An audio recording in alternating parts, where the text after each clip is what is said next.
Assalamualaikum warahmatullahi wabarakatuh. Mari klik subscribe di channel ini dan aktifkan tanda loncengnya untuk mendapatkan update pemberitahuan di video berikutnya.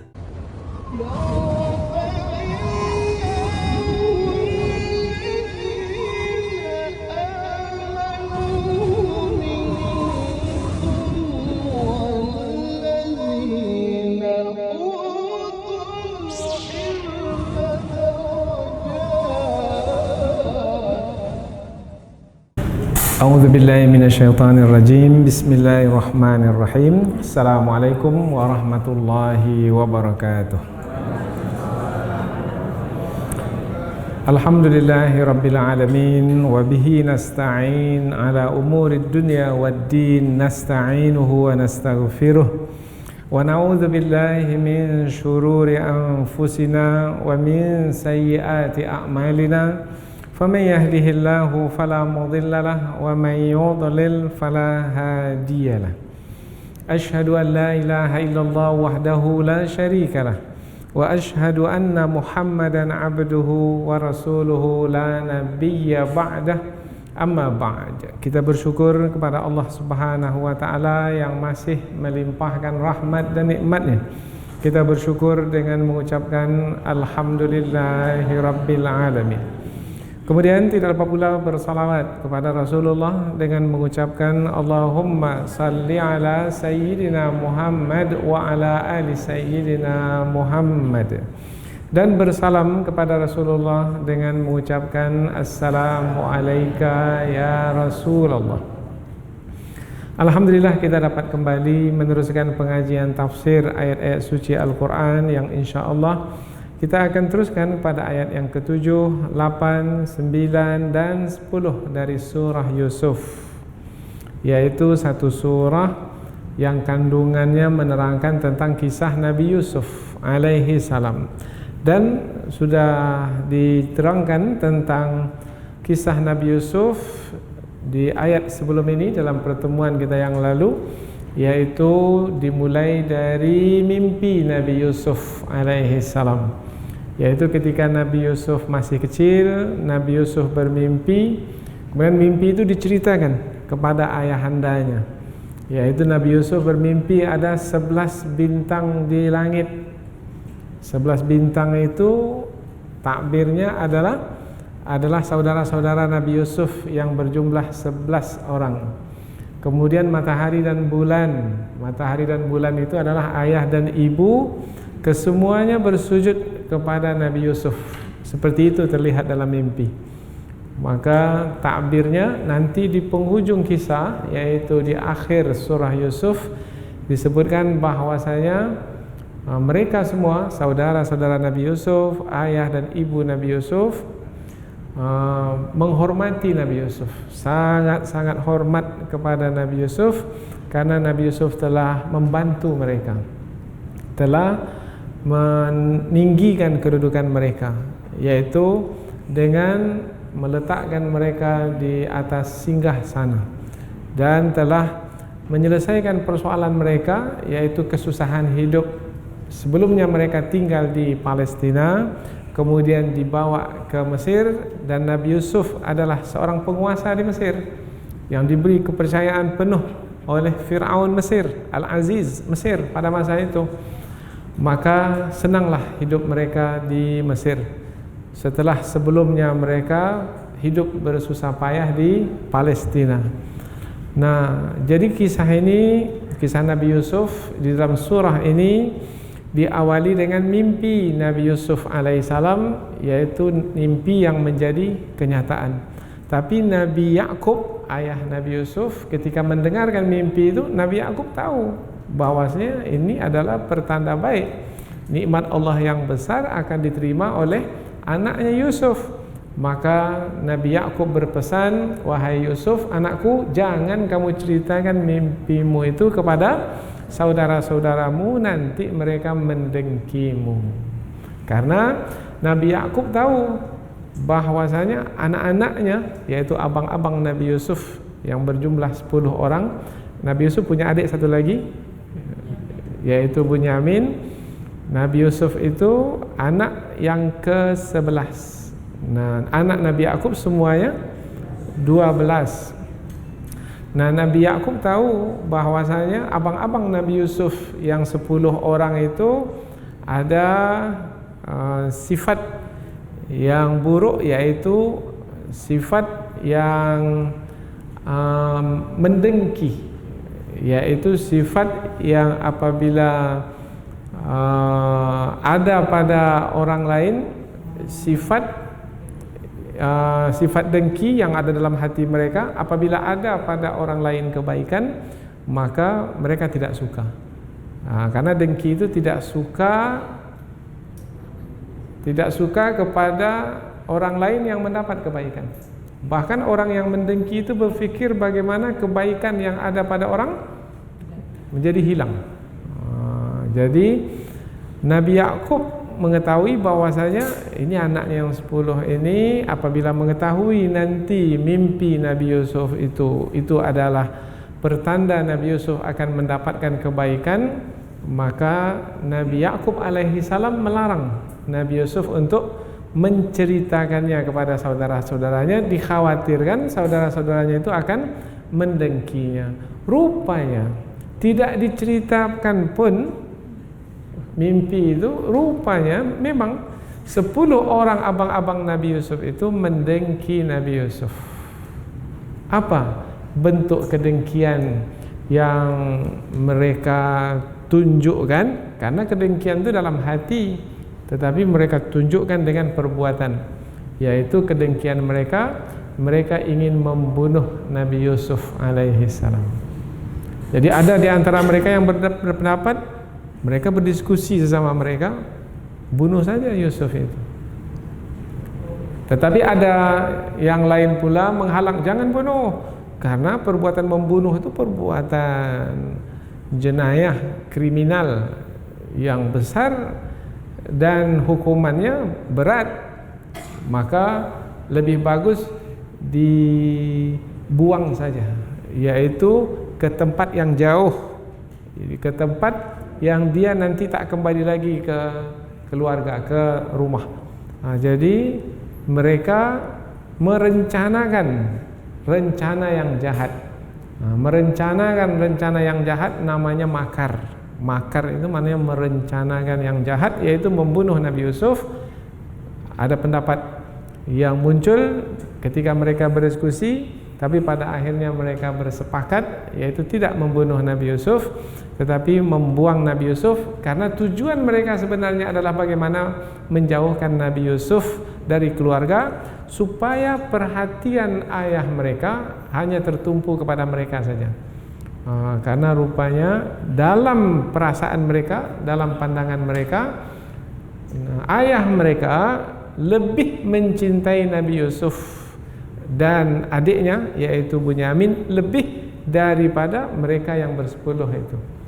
Jadi supaya tertumpu perhatian ayah itu kepada mereka saja, maka dibuang saja Yusuf itu, yaitu dihantar jauh-jauh dan tidak pulang lagi.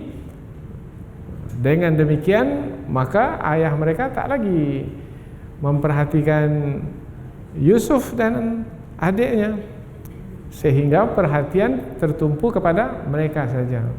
Itu yang ada dalam fikiran mereka. Itulah kedengkian mereka. Dengan 4 ayat yang akan kita pelajari ini nanti, maka bermulalah episod kisah Nabi Yusuf alaihi salam, yaitu yang tadinya bersama ahli keluarga dan lanjutannya berikutnya terpisah dari ahli keluarga sekian lama, bertahun-tahun lamanya, dipisahkan dengan jarak yang jauh, tetapi pada akhirnya dipertemukan kembali, dikumpulkan kembali. Tapi itu sudah ujung kisah. Jadi penghujung kisah itu adalah dipertemukan kembali Nabi Yusuf alaihissalam dengan ayahandanya setelah berpisah puluhan tahun lamanya.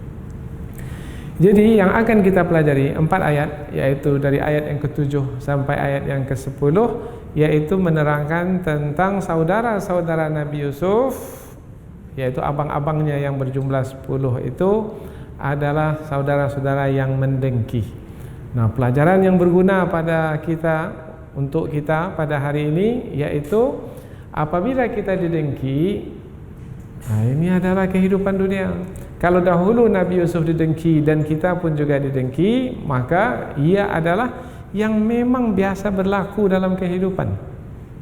Maka tinggal lagi, dahulu bagaimana Nabi Yusuf apabila didengki oleh saudara-saudaranya? Apakah Nabi Yusuf membalas dendam ketika mampu untuk membalas?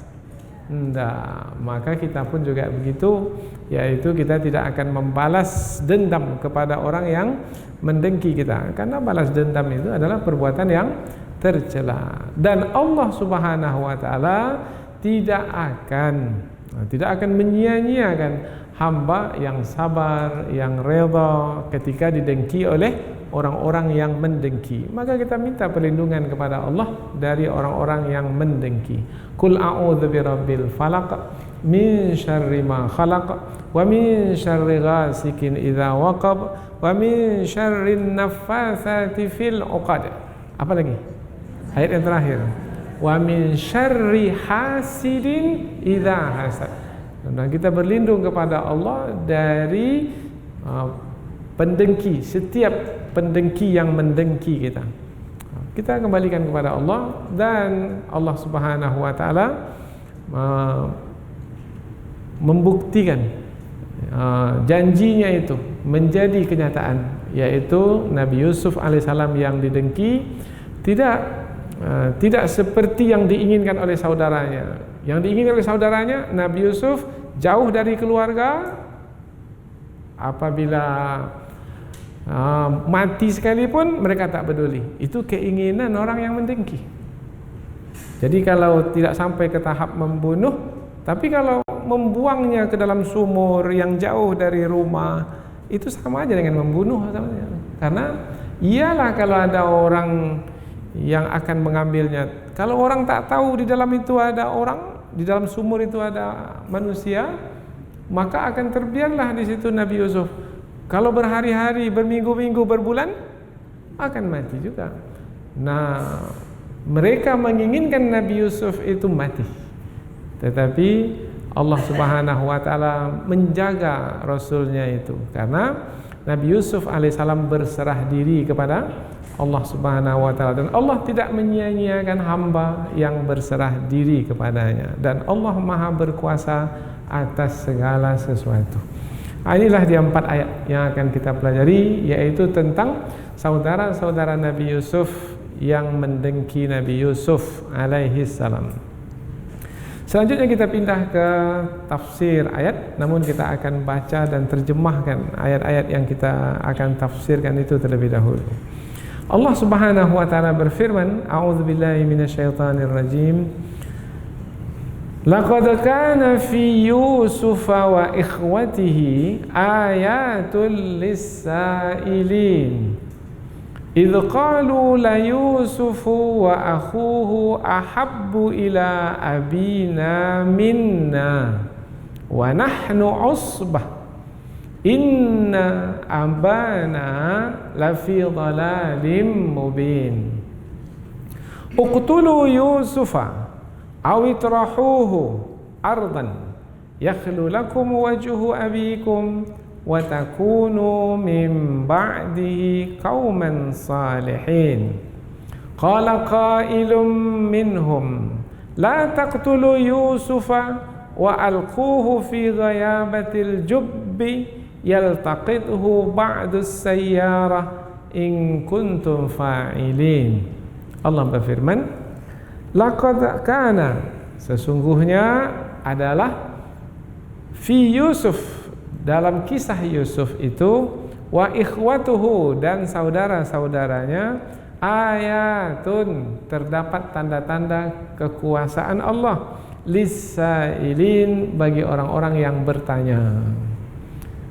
Apabila kita bawa kepada sebab turun ayat, ada orang yang bertanya kepada Rasulullah sallallahu alaihi wasallam tentang kisah Nabi Yusuf alaihi salam, dan Rasulullah menerima surah menerima surah Yusuf yang di dalamnya kisah Nabi Yusuf dan diceritakan kepada orang yang bertanya, yang isi kisah Yusuf itu adalah pelajaran yang berguna.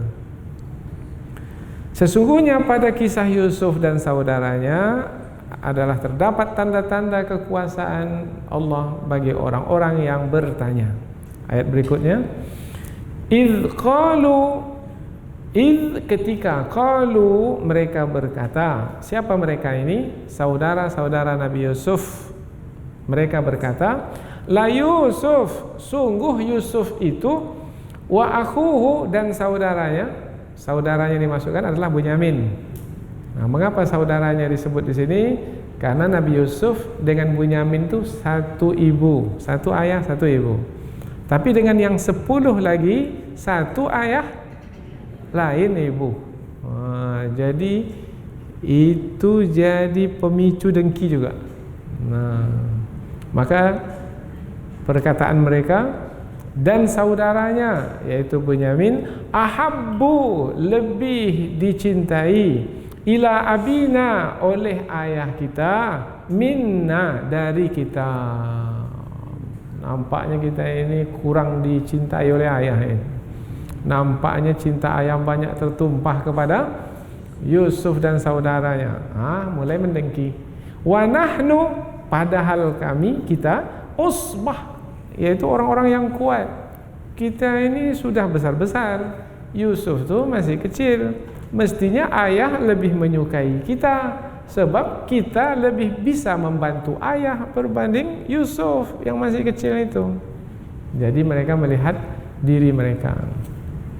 Inna, sesungguhnya, abana, ayah kita, lafi, sungguh dalam, dalalin, kekeliruan atau kesalahan, mubin, yang nyata. Jadi mereka menuduh ayah mereka dalam kesalahan, dalam kekeliruan yang nyata. Ketika mereka berkata, sungguh Yusuf dan saudaranya lebih dicintai oleh ayah kita dari kita, dan kita adalah orang-orang yang kuat. Sesungguhnya ayah kita sungguh dalam kekeliruan yang nyata. Ayat yang berikutnya, uqtulu Yusuf, uqtulu, bunuhlah Yusuf. Langsung saja ya. Mereka ingin mengeksekusi, melaksanakan kedengkian itu. Kedengkian itu tadi dalam hati, sekarang mereka lanjutkan dengan perbuatan. Awitrahuhu, atau buang dia, arban, ke suatu negeri yang tak dikenal, negeri yang tak diketahui, yang jauh dari tempat tinggal. Yakhlu, sehingga tumpuan, lakum, kepadamu, wajhu abikum, perhatian bapakmu, sehingga perhatian bapakmu hanya kepadamu saja. Watakunu, dan menjadilah kamu, mim ba'dihi, setelah itu, kauman, kaum salihin, yang saleh. Maksudnya setelah dibuang jauh Yusuf, itu kan suatu kesalahan. Maka setelah Yusuf itu terpisah dari kita, maka kita bertobatlah kepada Allah Ta'ala. Kemudian kita rubahlah perangai kita. Kita jadi orang baik-baik. Nah, yang penting tujuan kita sekarang ini tercapai, yaitu membuang Yusuf dari keluarga ini. Setelah itu kita baik-baikkan perangai supaya ayah kita memaafkan kita. Itu perkataan yang beredar di antara mereka sebelum mereka membuang Nabi Yusuf alaihissalam, adik mereka sendiri. Bunuhlah Yusuf atau buanglah dia ke satu negeri yang tak dikenal, sehingga perhatian ayahmu tertumpu kepadamu saja, dan selepas itu jadilah kamu orang-orang yang berbuat baik. Ayat berikutnya, qala qailun minhum, qala, telah berkata, qailun, salah seorang yang berkata itu, minhum, dari kalangan mereka, la taqtulu, jangan kamu bunuh Yusuf. tadi kan ada dua pilihan, bunuh atau buang.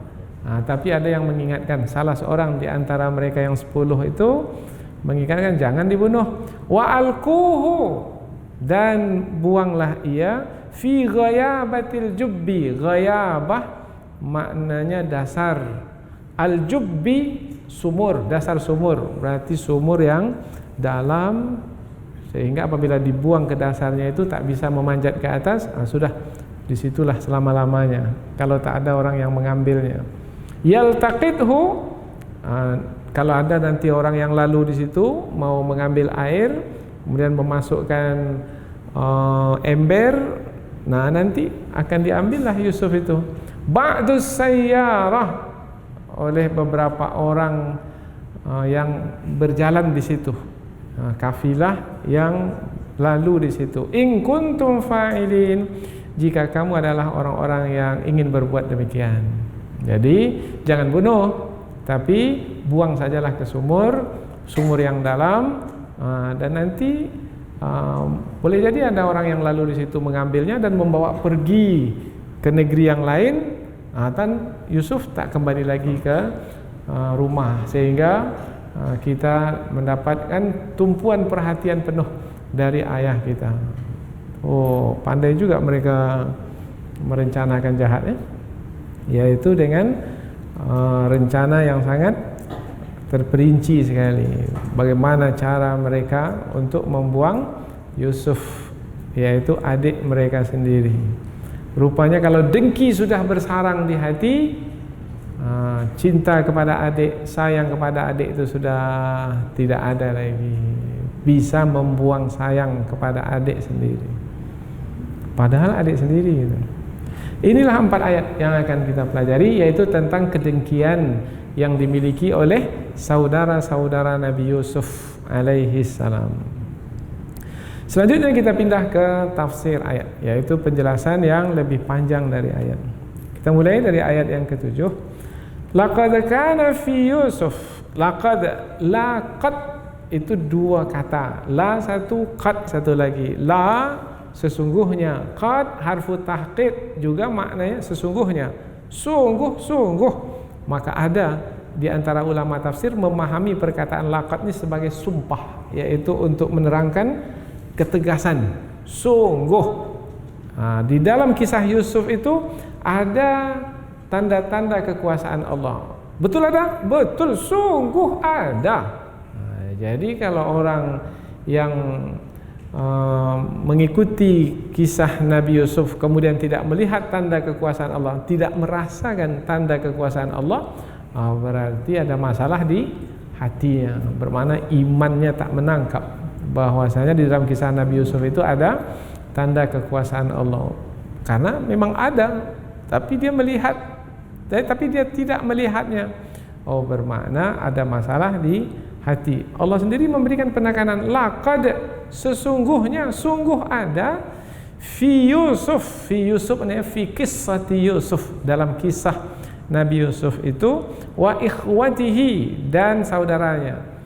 Jadi kisah Nabi Yusuf itu bukan tentang kisah Nabi Yusuf sendiri, tidak, tapi kisah Nabi Yusuf bersama dengan saudaranya.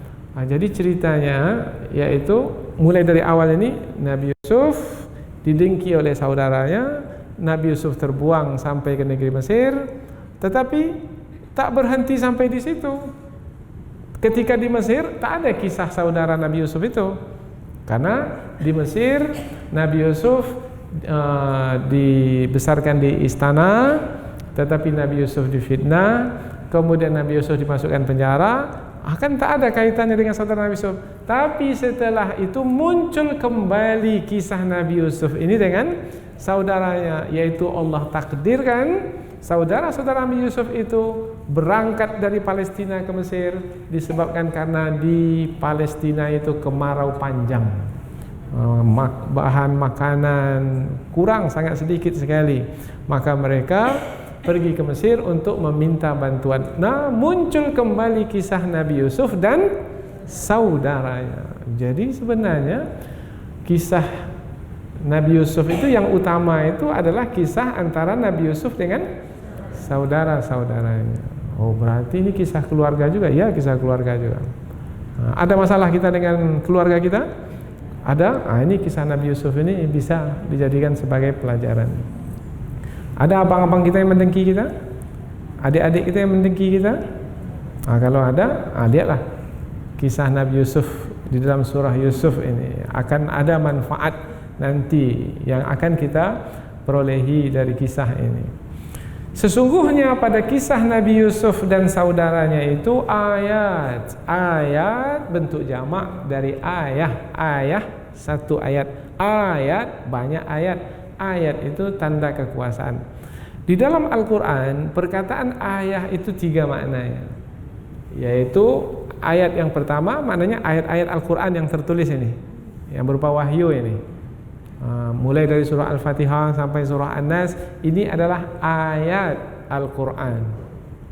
Kemudian ada lagi makna yang kedua, yaitu apa saja yang ada di alam semesta ini, ciptaan Allah, langit yang dijunjungkan, ini ayat tanda kekuasaan Allah. Bumi yang dihamparkan, gunung yang dipacakkan, kemudian hujan yang turun, tanam-tanaman yang tumbuh, berpasang-pasangannya ciptaan, ini semua adalah ayat kauniyah.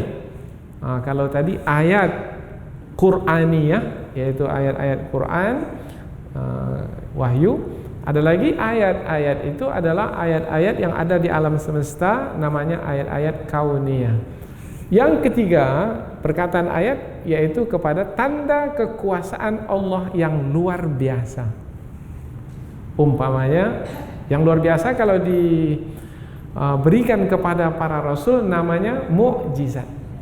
Umpamanya Nabi Musa memukulkan tongkatnya, tongkat itu tongkat yang dipukulkan ke batu itu, batu yang dipukul oleh tongkat memancarkan 12 mata air.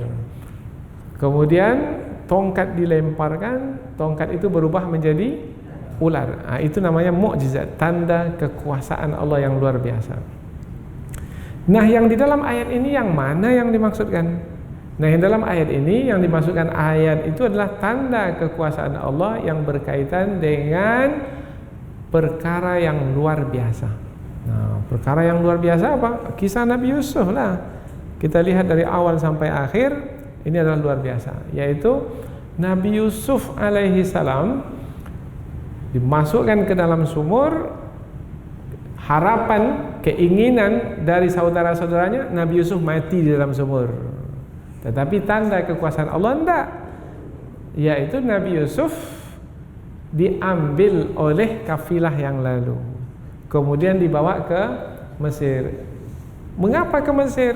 Mengapa tidak ke tempat lain? Karena Allah telah dengan kehendaknya merencanakan Nabi Yusuf ini akan menjadi penguasa nanti di negeri Mesir. Karena semua yang berlaku di alam semesta ini adalah dengan rencana Allah.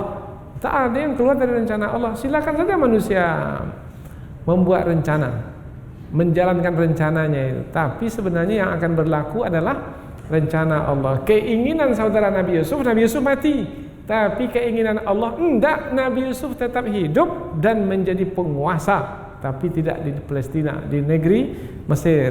Tapi nanti saudara Nabi Yusuf yang di Palestina itu akan meminta bantuan kepada Nabi Yusuf di Mesir. Oh, ini mukjizat namanya ini. Ini namanya tanda kekuasaan Allah yang luar biasa. Laqad kana fi Yusuf wa ikhwatihi ayatun lis-sa'ilin. Lis-sa'ilin, as-sa'il yaitu yang bertanya. Bertanya, siapa yang bertanya? Di sini as-sa'ilin bagi orang-orang yang bertanya. Siapa yang bertanya?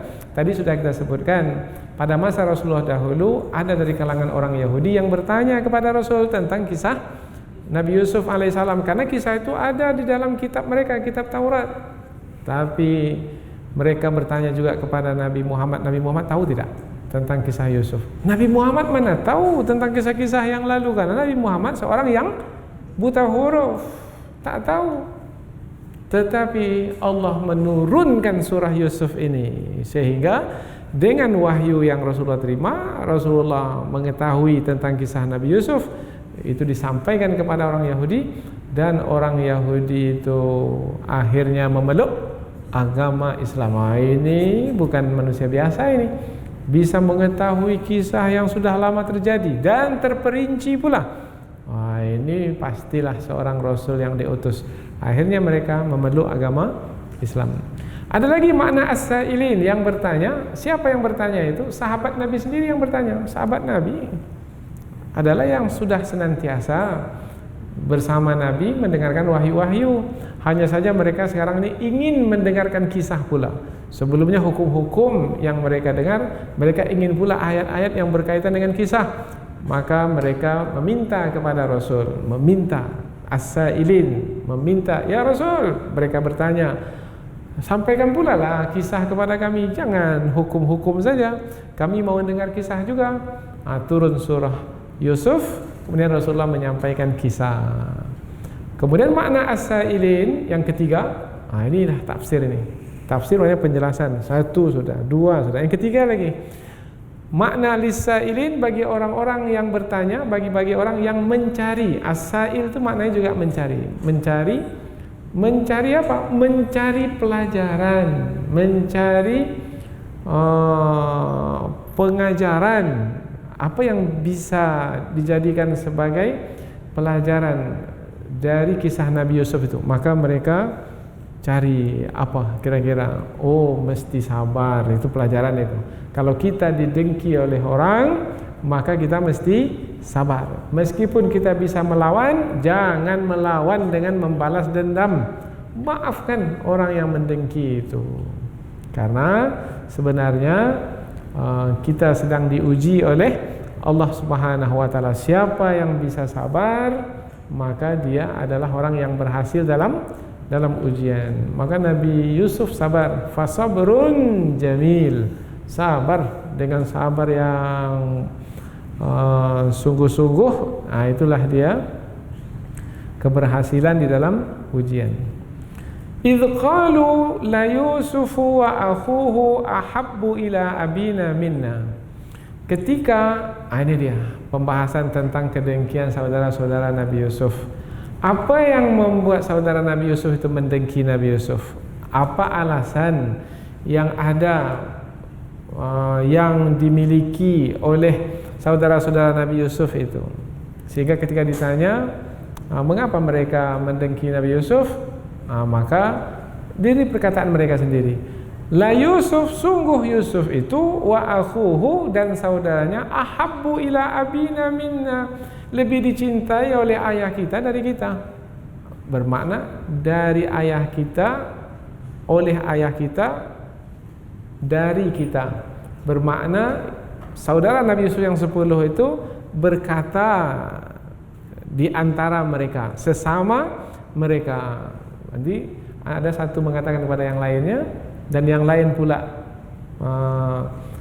memiliki pendapat yang sama dengan yang berkata itu, sehingga yang 10 itu bersepakat bahwasanya nampaknya ayah kita ini lebih mencintai Yusuf dari kita. Betul, kata yang lainnya. Ya, kata yang lainnya. Memang, kata yang lainnya. Bersepakat lain 10 itu. Jadi mereka semua mengatakan, maka kata qalu, mereka berkata. Siapa mereka? Boleh jadi yang berkata itu satu orang, yang lain mendengar. Tapi yang mendengar itu pun bersetuju dengan perkataan orang yang berkata, salah seorang di antara mereka itu, yaitu ayah mereka. Ini menurut perkataan mereka, ayah mereka lebih mencintai Nabi Yusuf dan Bunyamin berbanding mereka yang 10. Wa nahnu usbah. Wa di sini wawul hal, maka kita terjemahkan dengan padahal. Padahal nahnu, kita ini, usbah. Usbah itu maknanya orang-orang yang kuat. Kita ini orang-orang kuat. Mestinya ayah lebih mencintai kita karena kita punya kekuatan. Karena kekuatan kita banyak bantu ayah. Kalau kita banyak bantu ayah, mestinya ayah itu lebih mencintai orang yang banyak membantunya. Yusuf masih kecil, adiknya lebih kecil lagi, tak ada membantu ayah. Tak ada bantu ayah, tapi ayah cinta juga kepada mereka. Nampaknya ayah ini tak adil ini. Maka dapat alasan untuk membuang Yusuf, untuk menjauhkan Yusuf dari keluarga. Bagaimana caranya? Nah, maka di antara mereka ada yang berpendapat, uqtulu Yusuf, bunuhlah Yusuf. Tapi itu nanti, itu di ayat yang berikutnya. Wa nahnu usbah, dan kita ini adalah orang-orang yang kuat. Usbatun itu adalah perkataan yang menerangkan berjumlah banyak. Usbah itu, ada di antara ulama mengatakan usbah itu adalah lebih dari satu orang dan jumlahnya sampai 10 orang. Itu usbah. Tapi ada pula yang mengatakan usbah itu kumpulan orang yang berjumlah antara 10 sampai 40. Usbah.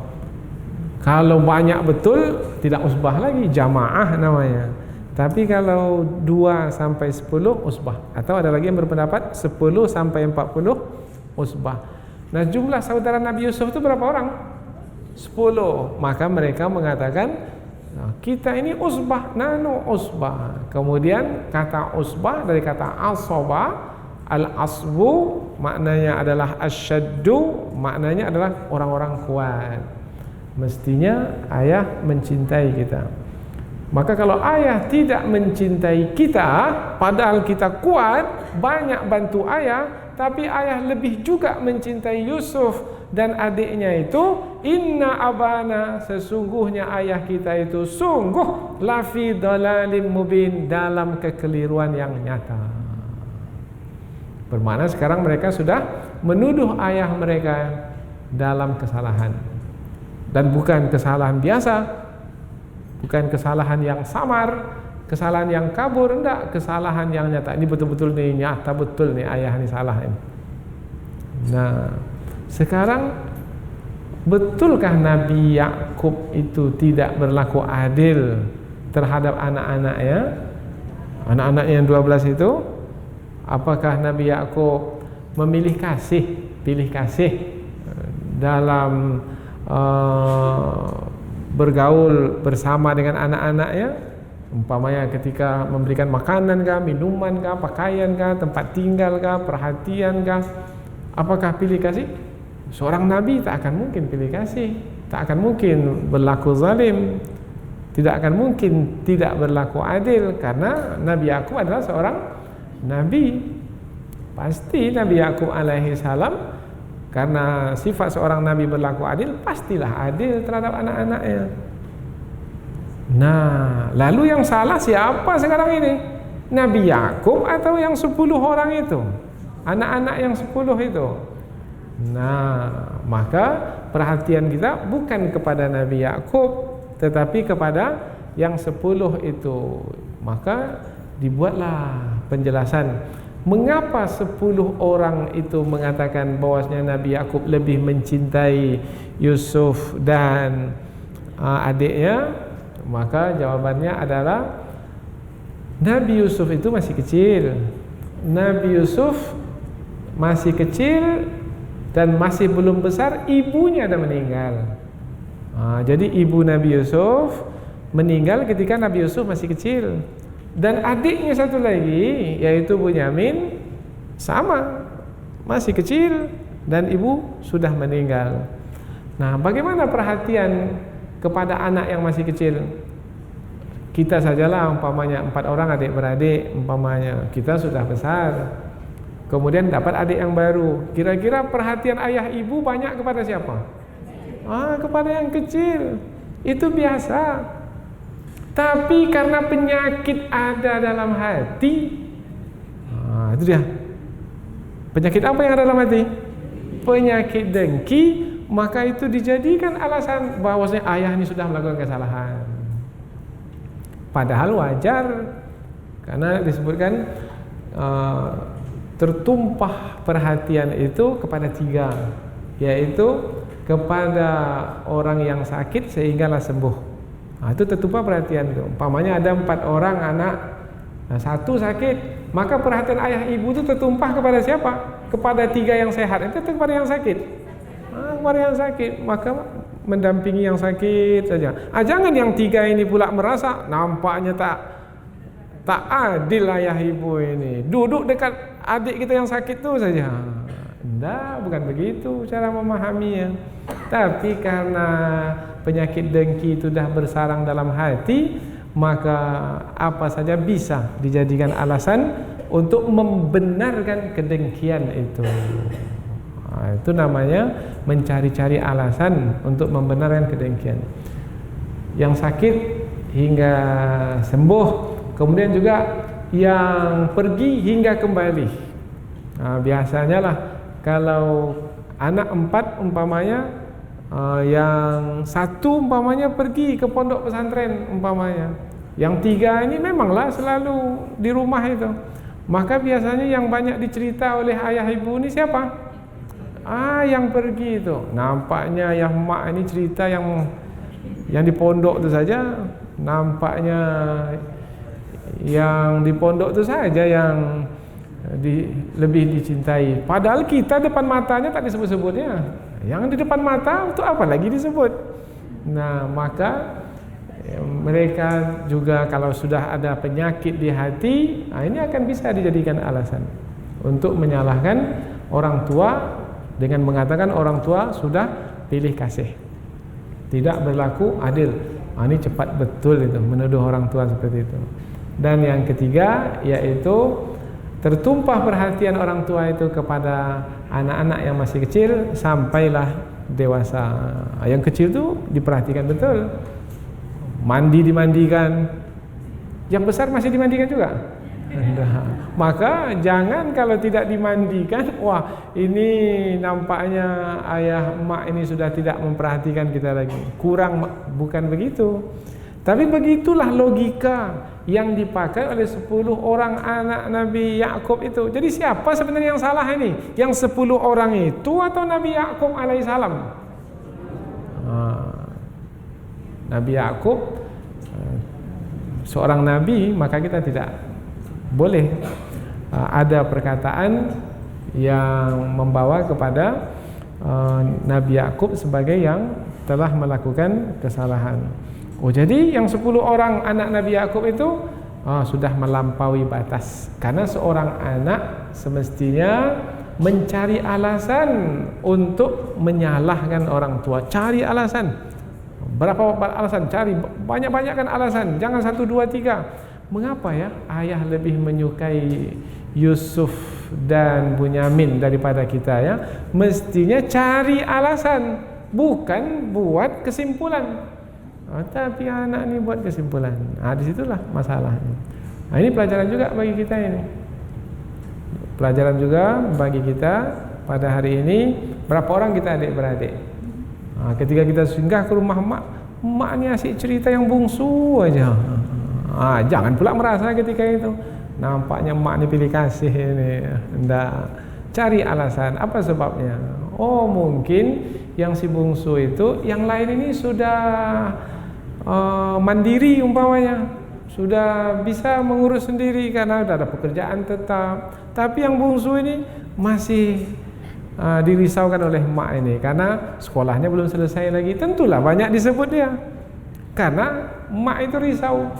Mestinya dicari-cari alasan mengapa emak ini banyak menyebut salah seorang dari saudara kita itu, supaya tidak memberi peluang kepada siapa? Ayat sebelum ini, musuh yang nyata. Siapa musuh yang nyata? Syaitan. Sehingga tidak memberi peluang kepada syaitan untuk masuk, yaitu membisikkan perkataan yang bisa membawa kepada permusuhan di antara kita bersaudara. Uqtulu Yusuf awitrahuhu arda. Mereka ketika berkumpul sebanyak 10 orang itu, karena dengki sudah muncul, sudah terbit dari hati mereka, maka ada di antara mereka mengatakan, uqtulu Yusuf, bunuh Yusuf. Karena dengan cara seperti itu sudah tak akan mungkin lagi ayah kita akan memperhatikannya, karena dia sudah tak ada lagi bersama dengan kita. Awitrahuhu, atau buang dia jauh, arban, ke suatu negeri yang tak dikenal, sehingga tak akan mungkin dia pulang kembali, maksudnya ke pedalaman sana. Nanti disebut buang itu di sumur yang dalam. Jadi penjelasannya dibuang ke tempat yang jauh, yaitu ke dasar sumur yang dalam. Bunuhlah Yusuf atau buanglah dia,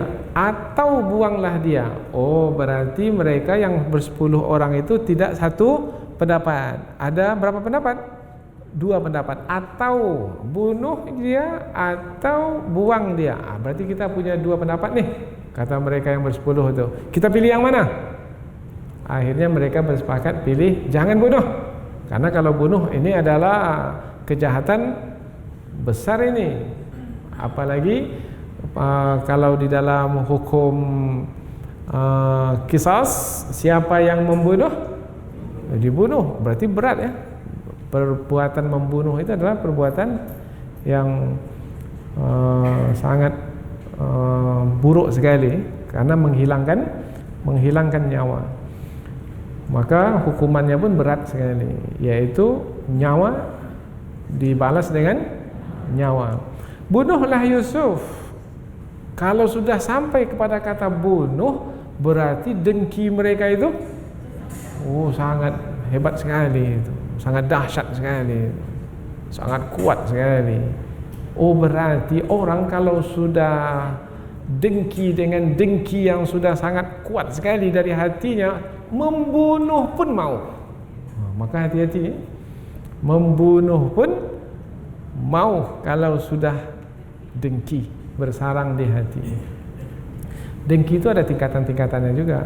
Ada dengki, permulaan dengki tak sampai kepada membunuh, tapi berkeinginan orang yang didengki itu tidak mendapatkan kebaikan.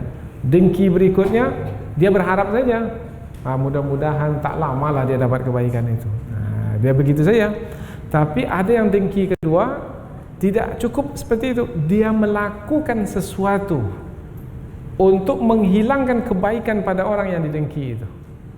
Dia lakukan sesuatu. Maka yang dilakukan oleh saudara-saudara Nabi Yusuf ini, itu dah tahap yang akutnya itu, tahap yang berat, yaitu tidak hanya sekedar berharap, tetapi juga melakukan perbuatan untuk menghilangkan kebaikan yang ada pada Nabi Yusuf alaihi salam.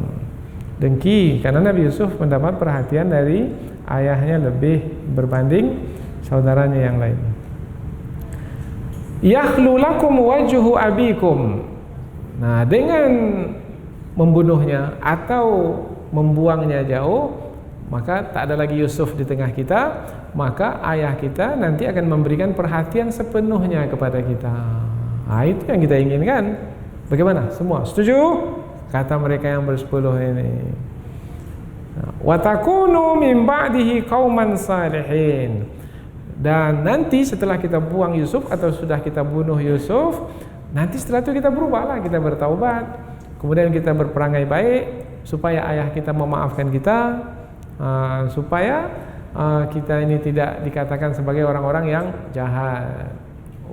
Jadi mereka ingin menutupi keburukan dengan kebaikan sebelum melakukan keburukan.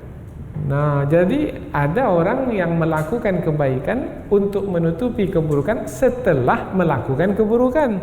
Ini belum lagi melakukan keburukan, itu sudah merencanakannya. Kita buat jahat nanti, setelah kita buat jahat, kita bertobatlah setelah buat jahat itu. Nah, nanti kita tobat sungguh-sungguh, mudah-mudahan nanti Allah akan menerima taubat kita. Kemudian kita pun dimaafkan oleh orang-orang yang kita aniaya itu, orang-orang yang kita sengsarakan itu. Nah, ini perangai yang tercela ya. Ini perbuatan yang sangat tercela sekali. Tapi ada orang yang seperti itu. Kalau dalam kisah Nabi Yusuf ada, dan ini adalah pelajaran, pasti pada masa sekarang orang yang seperti itu ada. Siapa orangnya? Ya, karena kita mau tahu juga dengan pasti siapalah orangnya kira-kira. Tapi ada, pasti ada. Tapi biasanya orang mendengki itu tidak memberitahukan saya adalah yang mendengki Bapak. Mana mau dia akan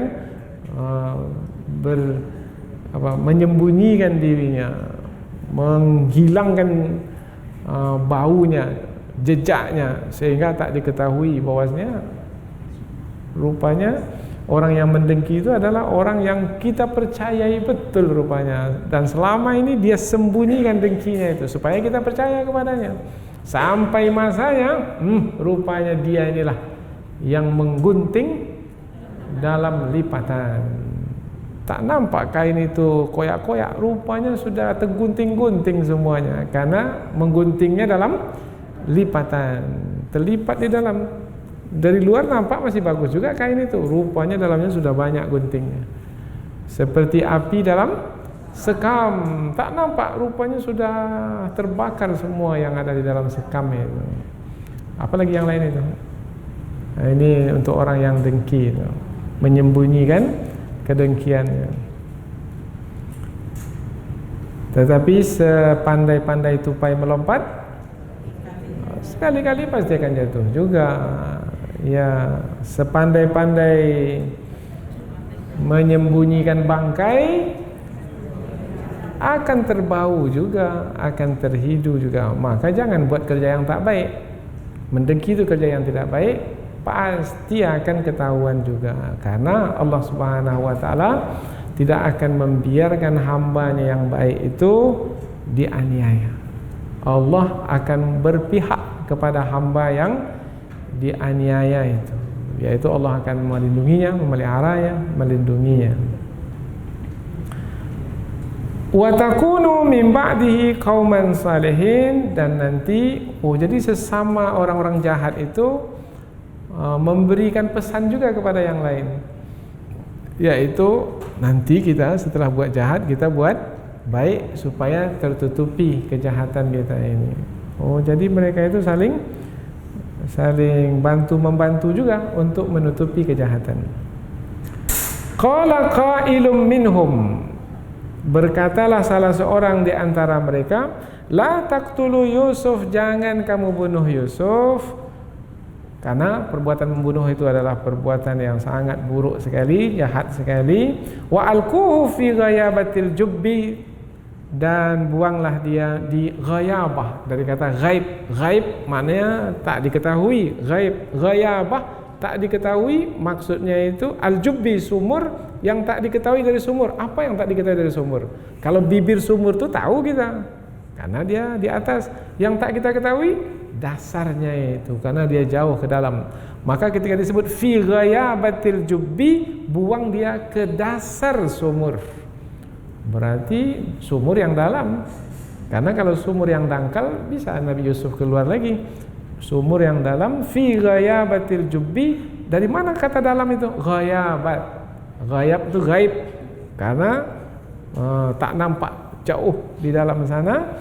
Yaltaqithu ba'du sayyarah, nanti akan diambil oleh beberapa orang yang berjalan di sumur itu. Karena biasanya di padang pasir kalau berjalan mereka selalu menyiapkan air cukup, dan apabila menjumpai sumur maka akan diambil air dari sumur itu untuk menambah persediaan air dalam perjalanan. Nah, rupanya saudara-saudara Nabi Yusuf itu berharap juga, kalau tak mati Nabi Yusuf itu dalam sumur, mudah-mudahan nanti akan ada orang yang lalu di sumur itu mengambil Yusuf dan membawanya pergi jauh. Berarti sampai tujuan kita, yaitu Yusuf tidak akan pulang lagi ke rumah. In kuntum fa'ilin, jika kamu ingin melakukannya juga, yaitu ingin menjauhkan Yusuf dari keluarga ini, buatlah yang seperti itu. Itulah yang mereka kerjakan.